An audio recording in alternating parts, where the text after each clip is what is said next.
Here's a question I get from people all the time, usually with a particular kind of exhaustion and frustration behind it. They'll say, I've been in therapy for years and I understand why I do what I do. I can trace it all the way back to what happened, who did what, and how it shaped me. And yet I keep doing it. If that sentence lives in your body somewhere, you're not alone and you're not broken. That gap between genuine insight and actual change is one of the most misunderstood problems in mental health. And it's exactly where we're headed today. I'm Dominic Adori, I'm a licensed social worker based in New York City. And this is Thursday Thinkers on Metatherapy, the show where we go beyond the basics and into the conversations that actually move the needle.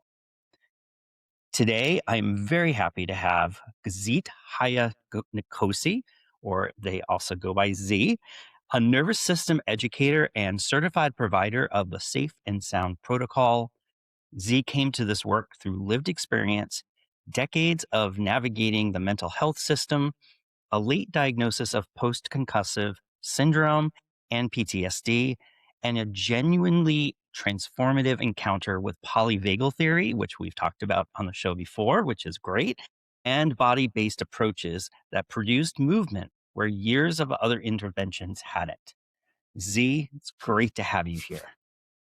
Thank you so much. It's great to be here. Yeah. So, what I want to get into with you today, and I think it's going to land for a lot of people listening and watching, is something that you have said before. You named the way that when a nervous system has been living in chronic defense for such a long time, even safety can start to feel threatening. Even, for instance, a caring therapist's presence, even a well delivered cognitive reframe. And that's not a small thing to say. And I think a lot of clinicians and clients know exactly what you're describing in that, even if they don't have the language for it. So let's start from the beginning. Before you became someone who teaches this, you were someone living inside it. Can you tell us what you were experiencing and what sent you looking for answers?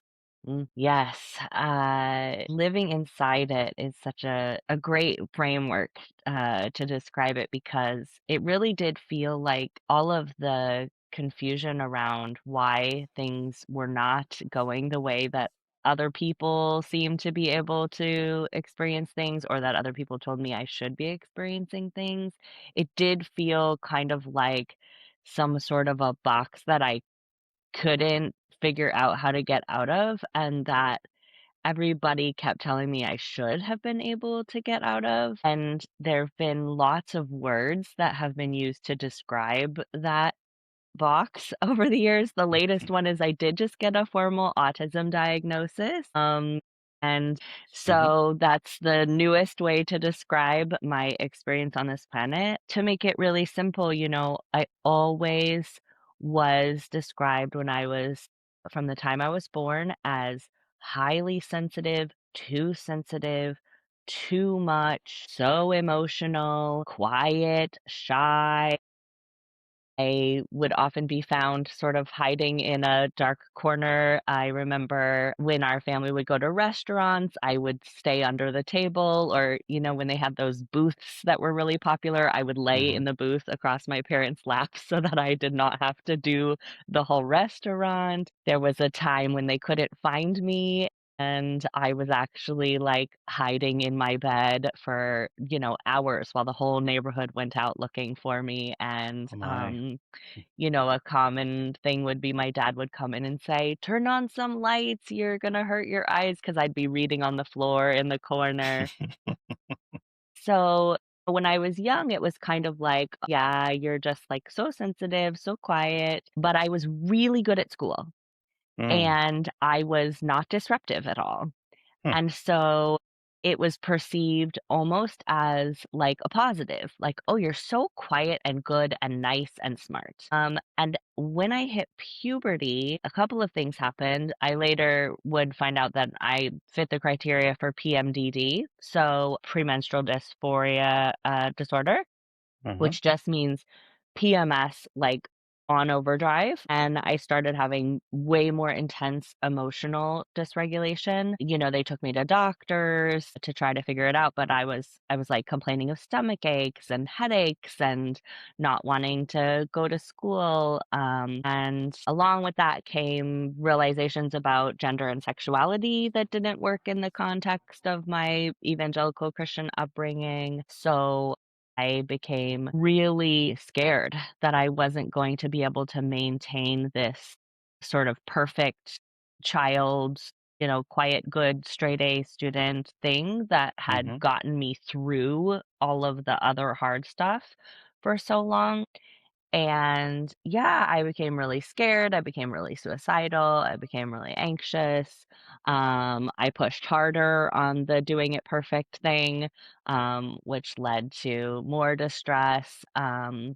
And by the time I was a sophomore in college, I had attempted suicide and ended up in a psych hospital, Mm. um, where I was given a whole slew of diagnoses, including borderline and rapid cycling bipolar, put on a bunch of meds, have 2.5 years of my life that I don't remember because I was so zombied out, and then promptly got into a dysfunctional relationship, got married, had a kid, had severe postpartum, and came back to the like almost checked into the hospital place where finally someone said, "How about some dialectical behavioral therapy?" And that was the beginning of real change for me.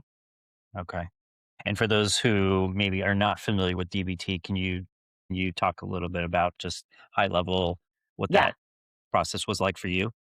So DBT is really unique because it's not a talk therapy.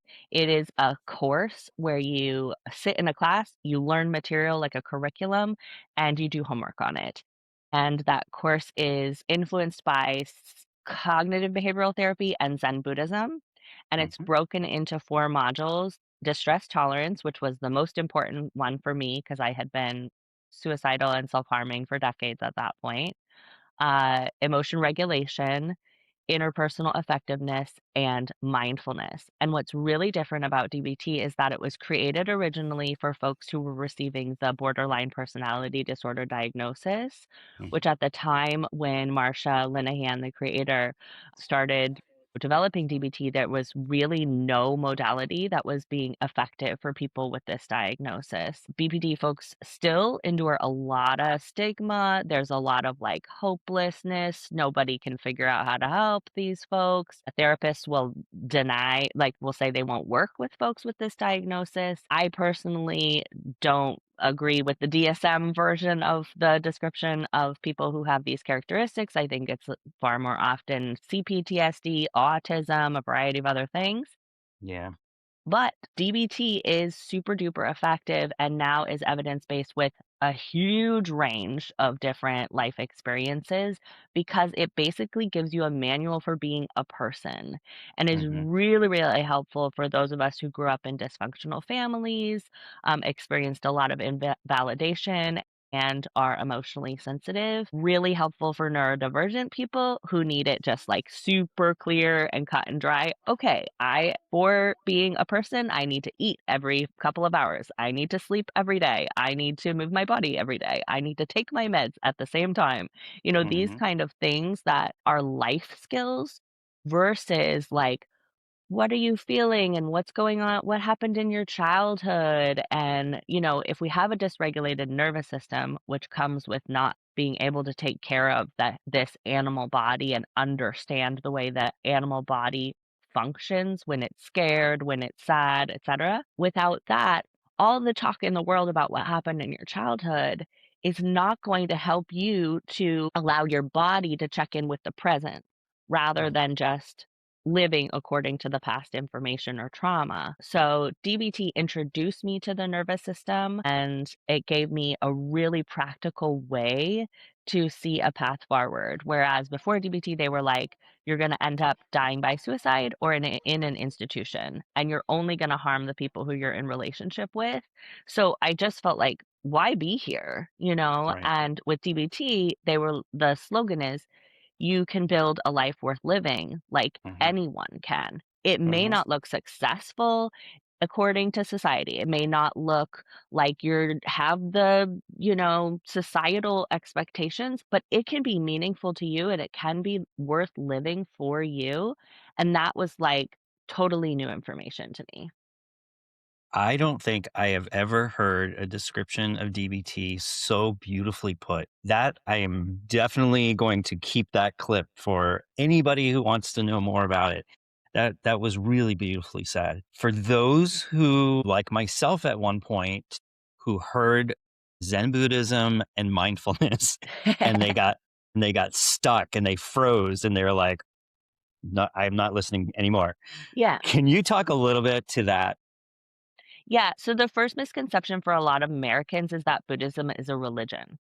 It's actually not, it's a philosophy, which is, rightfully so. A lot of us have been trained in, especially in America, around like being afraid of other religions, being like, very guarded around those things. So Zen Buddhism is not a religion. It is not even necessarily spiritual. It's pretty here and now practical. There are, realms of Buddhism that can go into the non physical and the spiritual, but in the way that it's used in DBT, it's really about mindfulness and radical acceptance.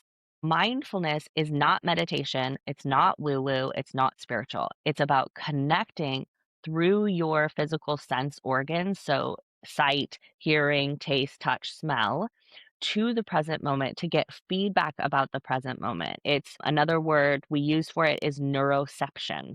So mindfulness is not spiritual. It is a function of the physical animal body that is used to collect information, determine if we are safe or if we're in danger. And most of us have been discouraged from mindfulness by a society that wants us to orient to an external authority. So when you hear adults say to little kids who are crying, you're fine, you're okay, it's not a problem. What they're doing is they're reorienting the child from their own experience, their own Mhm. sense perception of what's happening. I'm in pain, I'm scared, I'm upset, I'm hungry, I'm lonely, I'm tired, etc., Mhm. to an external authority who's going to tell me what's going on. So I shut off the communication from my own perception or neuroception, and I then orient to this external source, which is often invalidating, which is often in conflict with my own knowing. And Mhm. so as little children, we gradually sort of like cut the line of communication from our own bodies. And mindfulness is bringing that back online. So it's saying, what am I actually feeling and experiencing right now? For example, with pain, pain is something that is much more related to what you think about the experience of pain than the actual physiological experience of pain.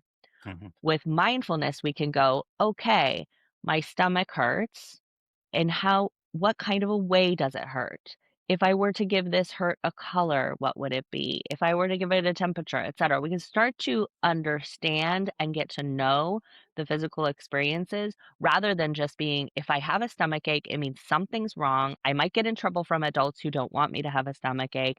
I might have to take off work, which would get me in trouble from work.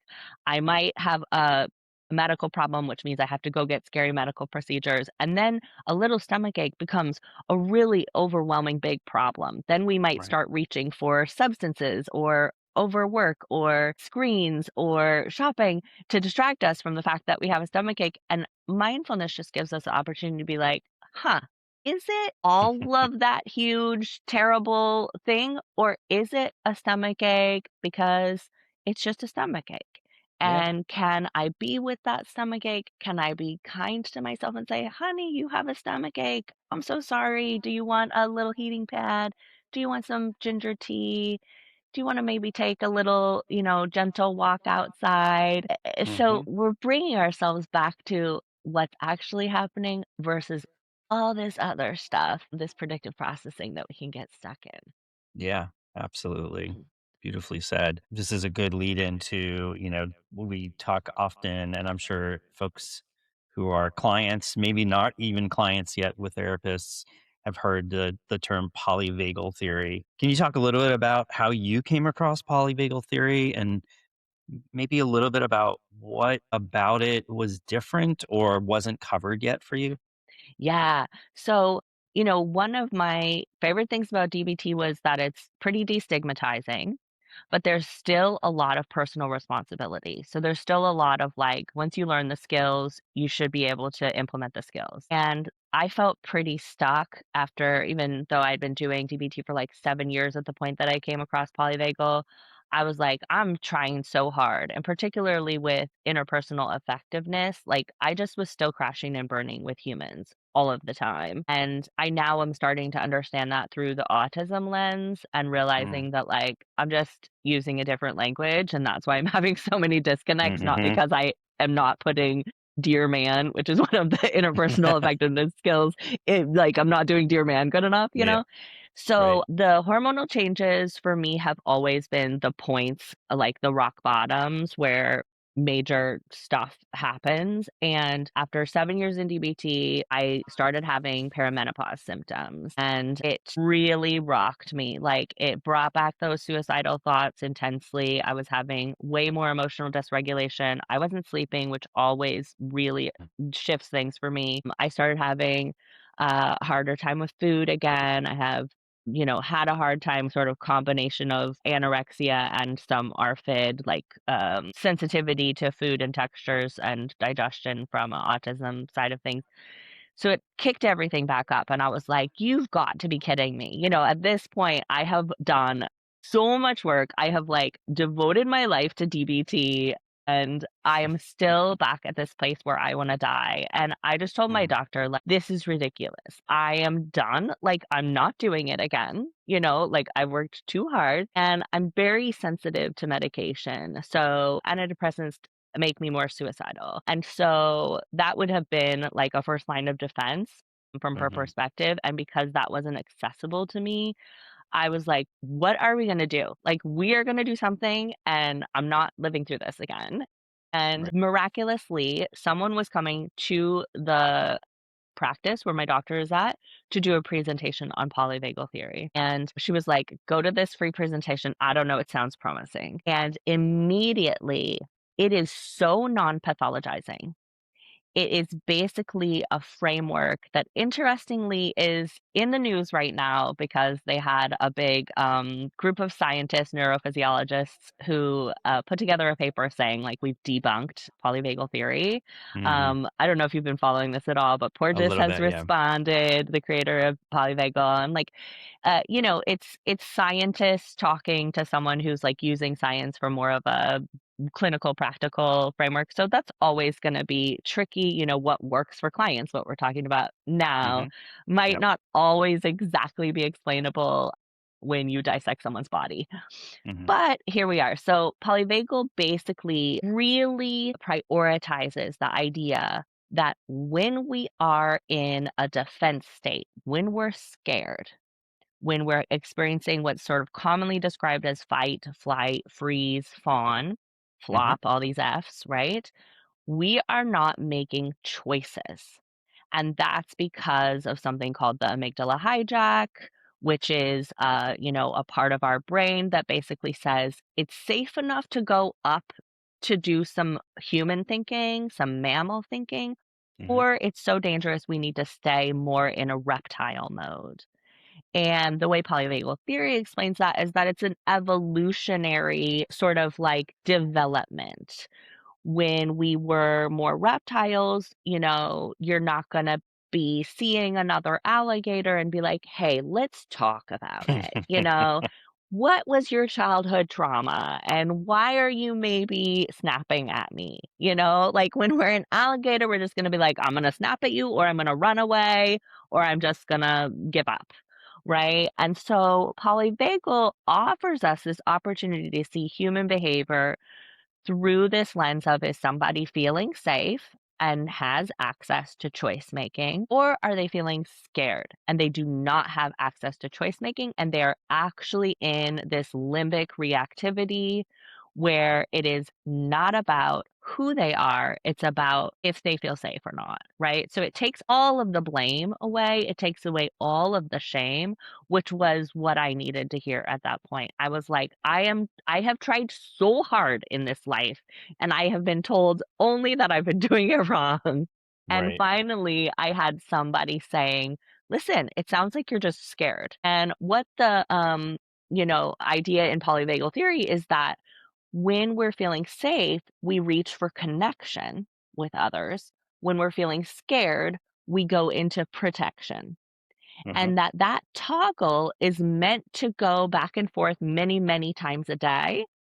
But when we're little children and we're born into an invalidating world where our caregivers don't have much capacity, we can be going, is it safe? No, it's danger. Go to protection. Is it safe? No, it's danger. Go to protection. We do that so many times that that toggle is like, why toggle?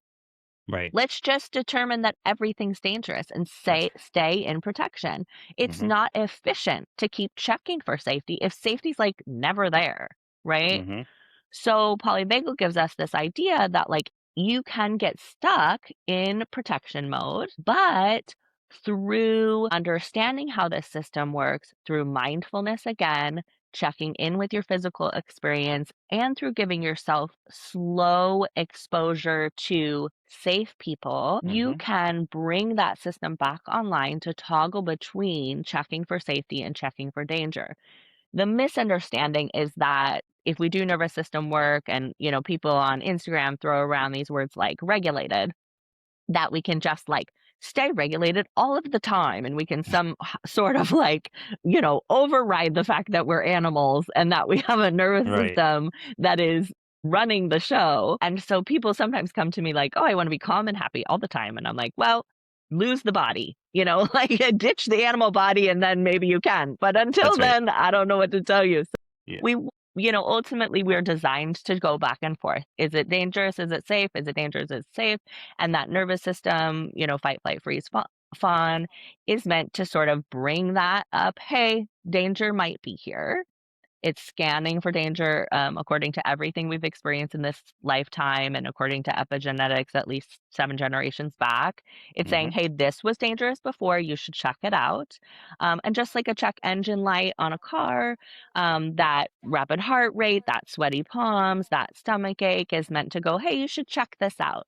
And then through mindfulness and somatic exercises, we can then go check what's going on. Does this need some adjustment? Do I maybe need to, check in with this person? Do I need to shift my job? Do I need to eat differently, etc.? Then that nervous system has done its job and it can go back into its regulated state. But that like fight, flight, fawn, flop is not something we want to eliminate. It's just something Hmm. we want to be able to touch in with and then bounce out of in that regular flexibility. Yeah, absolutely. And it's really like going with the flow. I mean, the human body is like so miraculous and has like it's oftentimes if you just let it do what it needs to do, it will Oh. lean into the right thing. But you're right. We're constantly reacting, reacting, reacting. And it doesn't allow us to tap into the wisdom that's already there, right? I love that. Before I go into, I want to start to get into and shift gears to the safe and sound protocol. But before we go there, can you talk a little bit about, you've talked about these uh, different theories and different tools that have been helpful for you. Where has therapy fit into that? And what, in your opinion, is sort of how people should utilize therapy just in a general way? Wow, that's a giant question. I know it is. How should people use I'll let therapy? you direct I it don't to know. where it I makes don't those. know. But yeah, I mean, for me, I was trying to use therapy to figure it out. I was trying to just cognitively understand and then be able to, in real time, stressful moments, connect with that cognitive understanding. And for someone with a highly sensitive nervous system who's had all this, brain injury and neurodivergence and a lot of interpersonal trauma, I'm just going to be scared when I'm scared, you know? Yeah. And so I think the big shift for me with therapy was I stopped trying to like fix myself. I stopped trying to, learn enough so that I could be perfect. I stopped trying to heal, which I think a lot of people are still trying to do with therapy. Right. This pathologizing model that we've inherited through the, legacy of psychology is that there's something wrong with you because you're not doing what society expects you to do. So we are going to fix you. And that has a lot of ableism in it. It also has a lot of, you're never going to get there in it, which is something that our society does in every level. You have to have this much wealth. How much? You're never going to get there. You have to have this much career success. How much? You're never going to get there. You have to have this much health. You're never gonna get there, right? So, Hmm. there's a never endingness to it that can feel like in therapy, like, how do I know when I'm therapized enough, right? How do I Right. know when um, I'm fixed, I'm healthy? Do I have to have, like, a relationship that feels great 100% of the time to think that I am good? Like, all of these things are pieces that I was really trying to achieve, and this polyvagal TBT and also internal family systems Hmm. has helped me to let go of. So, Hmm. internal family systems or somatic parts work, it's all coming from the wisdom tradition of shamanism, which basically is an invitation to understand and take care of all of your little, what we may call neuroses, peccadillos, scared parts, Hmm. in a way that you're not asking those scared parts to change. So it's the opposite of sort of that invalidating or never ending striving for healing. For me, I like to offer to my clients, does this feel meaningful to you? If it feels meaningful and or interesting, Hmm. then this is a good use of your time. Hmm. If it feels like you're coming here to get in trouble for the things that you're not doing right and to fix them, then that might not be a supportive use of your time, right? Because when we're trying to fix ourselves, then we are not going to be able to be in relationship. You know, it, we all know people who have partners that they're trying to fix and That's they're right. not actually in real relationship. And when we bring that to ourselves and we're not able to be in relationship with ourselves, all of our life becomes a battle, right? And shame, as we know, is one of those things that definitely keeps us in that alligator brain. It's Hmm. very hard to have imagination, possibility, choice, change when you're ashamed, when you're scared, when you think you're wrong. And the things that people dream about having or they envy in other people's lives, those things are very hard to get to when you're focused on fixing or healing because it's almost like you don't have a permission slip to go and have that life that you dream of if you have to wait until you're not broken anymore. That's right. That's right. Yeah. Just the word fix makes it suggests that there's something broken, right? Like Yeah. we don't fix a car that is working perfectly. We fix a car that, so just even using a change or even changing some of the terminology. Um, yeah, absolutely. So let's shift now to the safe and sound protocol. So you yourself are a provider, but before you were a provider, you were a recipient. Can you talk a little bit about what it is and then what shifted for you and then how did you know that something was going differently? Yeah. So, like I mentioned, I went to this workshop on polyvagal theory. And when I looked it up, I found Stephen Porges, the creator, and that he also had created this thing called the Safe and Sound Protocol, which is a playlist of music that has been altered in terms of the frequency of the sounds in such a way that gradually over the course of 5 hours, the bandwidth of frequencies so it starts with the full bandwidth of frequencies, And then over the 5 hours, it gradually filters out those frequencies below and above 500 to 5,000 hertz, which is known as the speech sound range of frequencies. And the philosophy behind that is that one of our earliest cues of safety is meant to be our caregiver's voice. We orient to that voice. We have lots of good research around that in utero, infants can orient to their primary caregiver's voices. And so that's the original cue.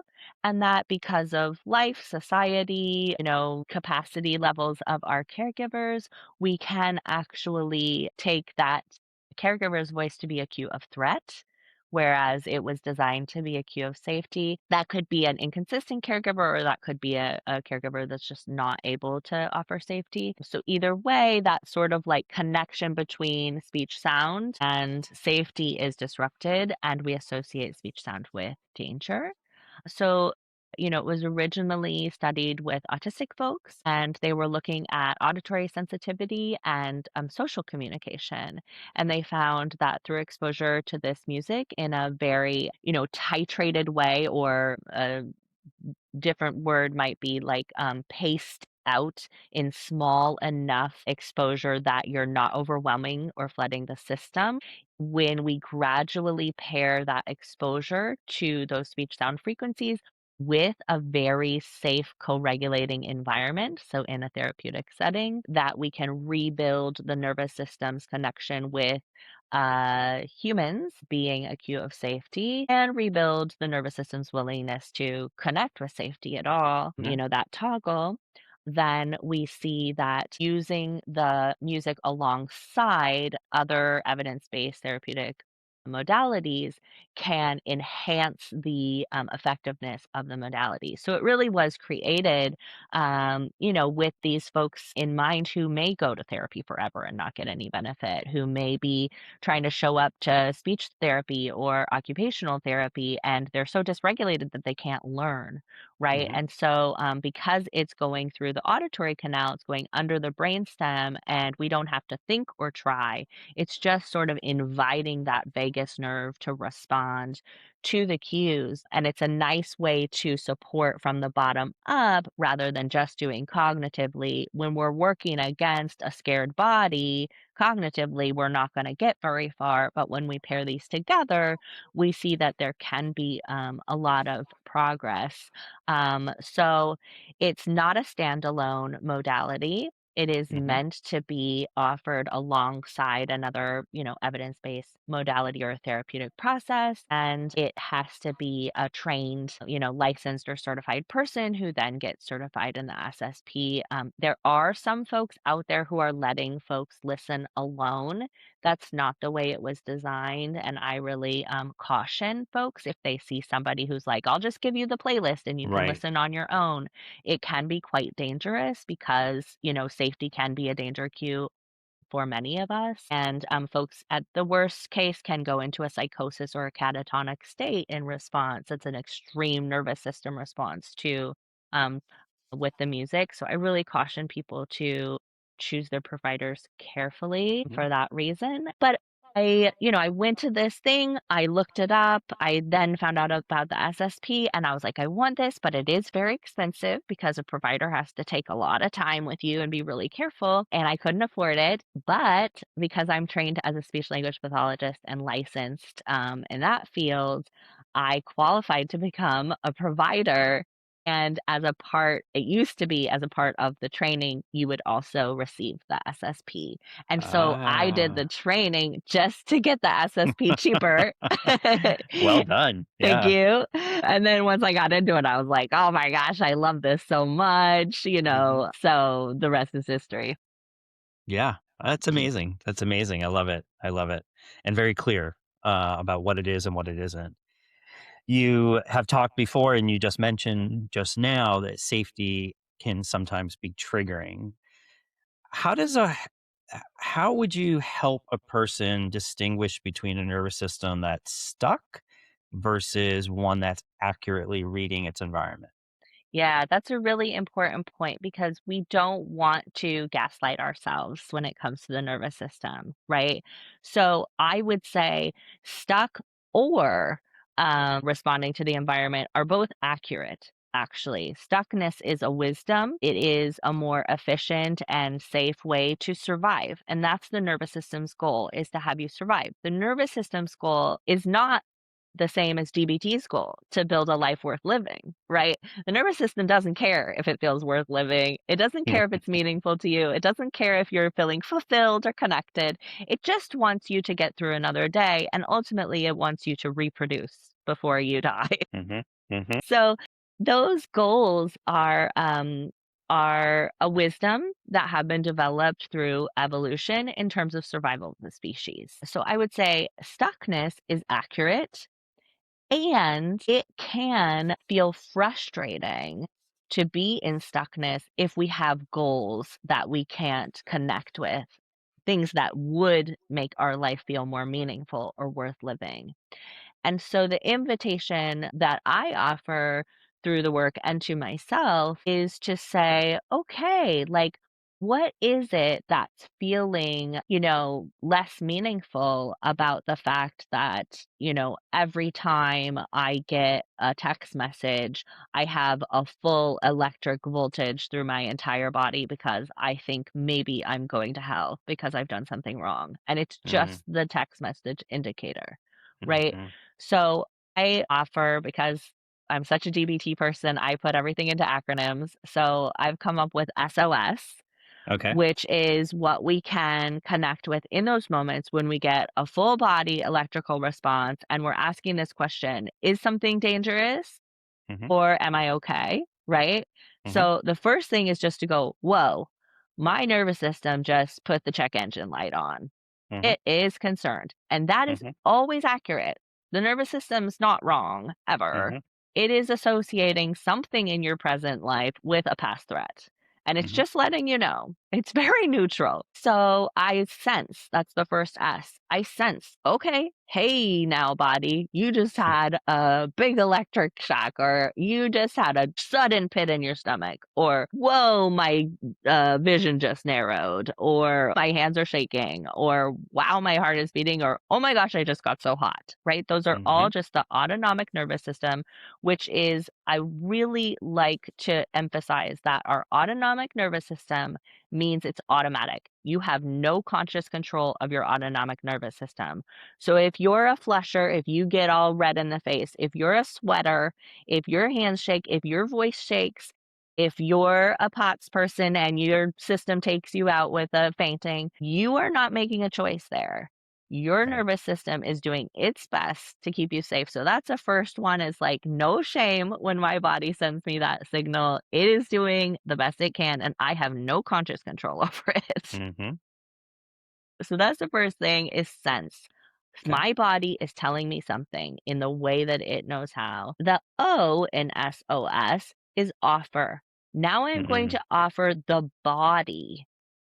I'm not going to offer the mind. I'm going to offer the body something for that. Okay. So, first of all, I'm going to get myself as safe as possible. So, if it's hot, I'm going to take off my sweater. If it's shaky, I'm going to maybe do some, go ahead and go with it. Okay, you need to shake, let's shake. Mhm. If I'm, shaking in my voice, I'm gonna maybe do some humming, some singing. If I'm, my heart is beating really fast, I might do some walking. Okay, you feel like you want me to move, let's move. What we've been taught, a lot of us, is like, someone looks very dysregulated and we go, take a deep breath. That's Right. actually the cruelest thing that you can ask somebody who's in either a sympathetic or a dorsal state to do, Right. right? Because their diaphragm has actually risen and their lungs are actually shorter and they cannot take a deep breath. Right. So, no deep breaths in the O, Mhm. but we might do some movement, and we might, if we're, if all of the things I described were more sympathetic responses, more fight Yep. flight, and with those, we'll do some movement, some vocalizing for the O. Mhm. And we're not doing that. A lot of people can feel like, are you trying to take away my fear? You're trying to, like, invalidate or stop my nervous system. No, that's not what we're doing. We're actually trying to support the nervous system to do what it has been evolutionarily designed to do, Right. so that you can communicate to it like, "I've done what you needed me to do, and now we're safe enough to come back up to that frontal lobe so I can actually start to ask some questions," which is that last ask, self-inquiry. So we're gonna stay at O for as long as we need. We are Mhm. not going to start to try to understand or ask questions until really it's clear that that animal body has come back from being a reptile and is now a mammal again. So it could take anywhere from 30 seconds to a couple of hours depending on how intense that nervous system event was. So we're just going to keep offering, self-soothing and distress tolerance, nervous system skills, all of those things. When we're, like I said, in more of that sympathetic fight flight, movement and vocalization are great first stops. When we're in maybe a shutdown, disassociation, you feel yourself coming out of your body, or just like your visions just came real narrow, we're going to connect with the senses. We're going to do some mindfulness or some orienting, sometimes call it.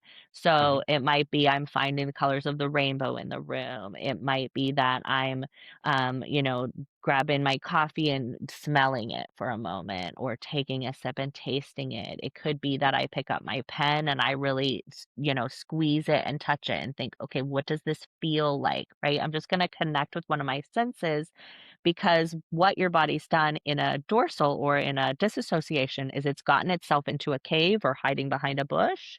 Mhm. And what we wanna do is we wanna find out if it's safe yet.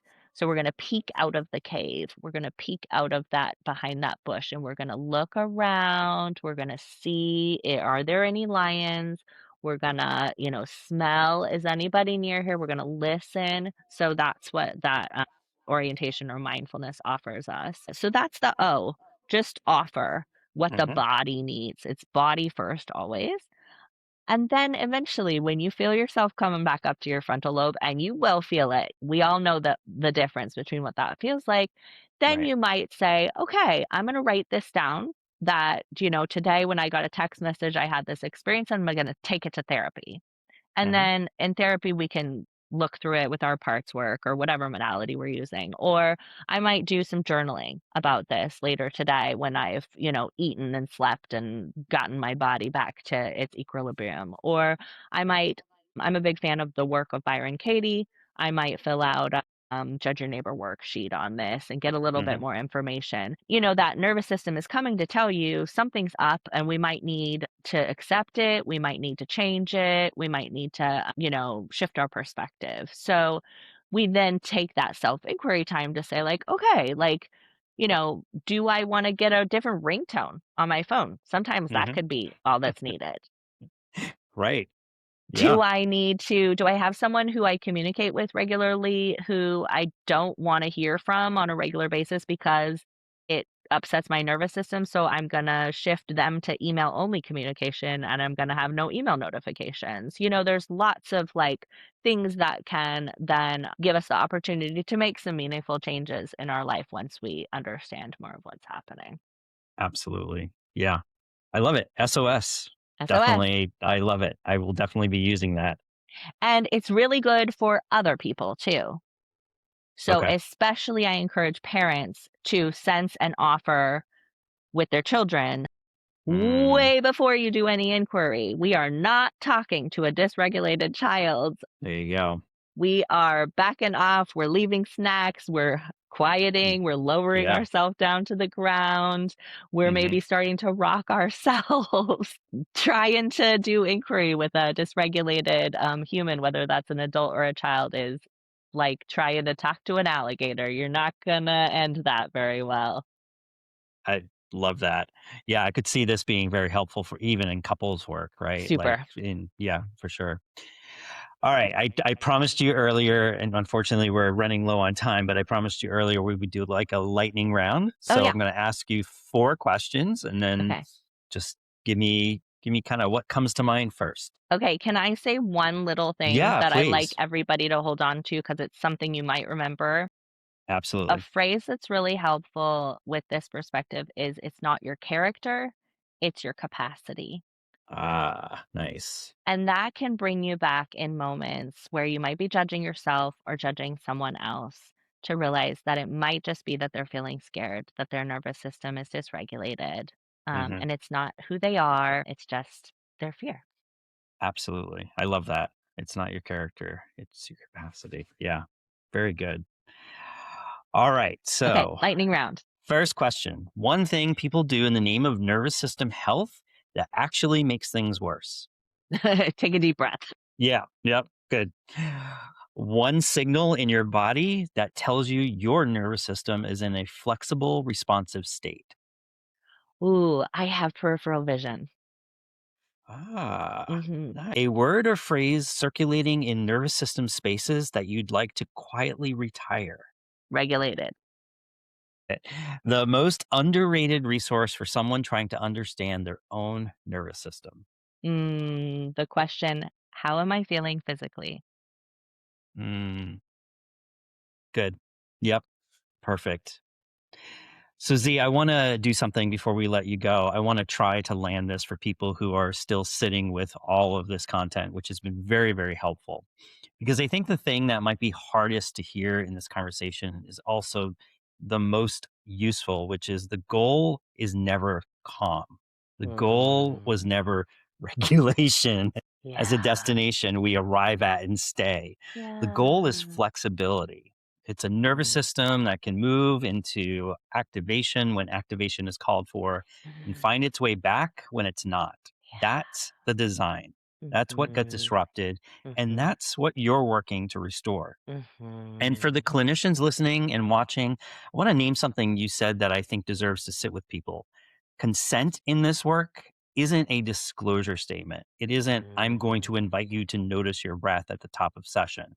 Consent mhm. is moment to moment. It's tracking whether the person in front of you is actually with you or Yeah, whether you've gone somewhere their words haven't told you yet. So, Z, yeah. one last question. If someone is listening and or watching this and they recognize themselves in what we've been describing, the therapy fatigue, the years of insight with no movement, the sense that something more fundamental needs to change, what's the one thing you'd want them to know before they close this video? Oh. So, a question that might be interesting for a person at that point could be, is it okay if I stay as I am right now? Mm. Oh, Could I love myself? Could I build a life that's worth living? That deep acceptance that DBT offers through the radical acceptance lens. It's not that it's that I like it. It's not that this is how I want it to be. I wish it were different, maybe, but it's acknowledging, given my life, given my genetics, given my society, what I'm experiencing right now makes a lot of sense. And when we start from there, we shift from why me? Why is this happening? To what now?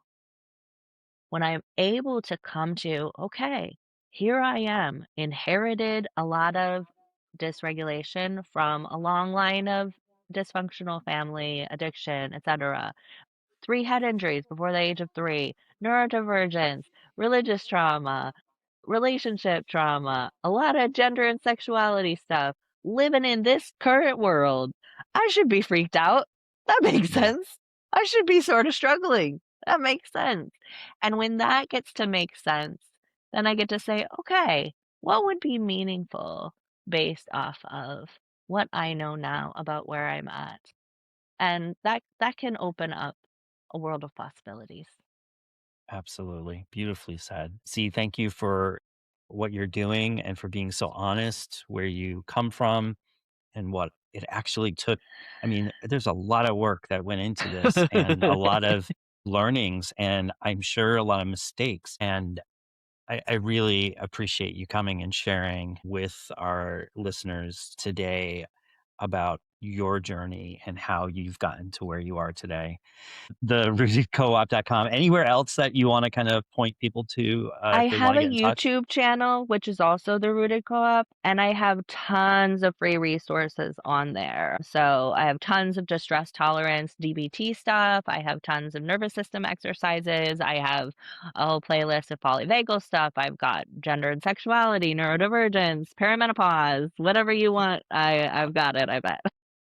Amazing, amazing. So we'll have that. We'll have the website link and the YouTube link in the show notes. Thank you. Thank you. Thank Yeah, you. what a joy. Thank you.